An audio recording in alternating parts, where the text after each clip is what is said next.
I bet you didn't think a voicemail could cost real money. The owner said, "It's probably nothing. We didn't need the call." Then I pulled the bank deposits, and the month turned ugly. It wasn't a robbery. It was time, missed time multiplied. This is the part most people miss. A customer called about a broken dryer and asked for service.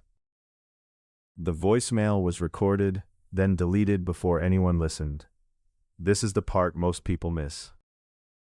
I bet you didn't know how fast people switch laundromats. This is the part most people miss. When one dryer fails, the line backs up and impatience wins. They don't wait for later. They go now or they go next door.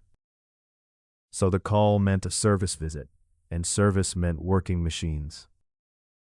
Without it, the dryer stayed down long enough to scare repeat customers. That's when one message becomes a week of weak sales. This is the part most people miss. The owner kept blaming costs like utilities or labor. This is the part most people miss.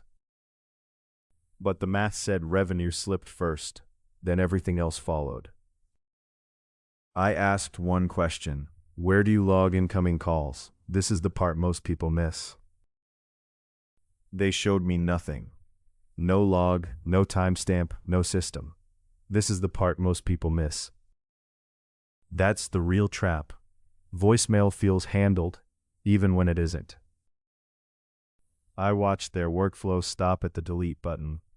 This is the part most people miss. So the customer called again and again and again. This is the part most people miss. Every repeat attempt is a new chance to lose them permanently. You don't need a data scientist to see the trend. This is the part most people miss. You just need one missing input to explain a missing output. In their case, the input was a voicemail, and it vanished. This is the part most people miss. Then I asked, "How do you know your service is timely?" They couldn't answer. They were guessing. Guessing is expensive. This is the part most people miss. So we changed the rule. Every call gets a guaranteed action. No delete. No later. You acknowledge, log, and route immediately. This is the part most people miss. One owner's fix was simple, but the effect was huge. This is the part most people miss. They stopped losing service money to a problem that never reached them. If you run a business, treat voicemail like inventory. This is the part most people miss. Because once it's gone, it's not a message anymore. It's a leak. Want to know the next leak? Check your later pile first.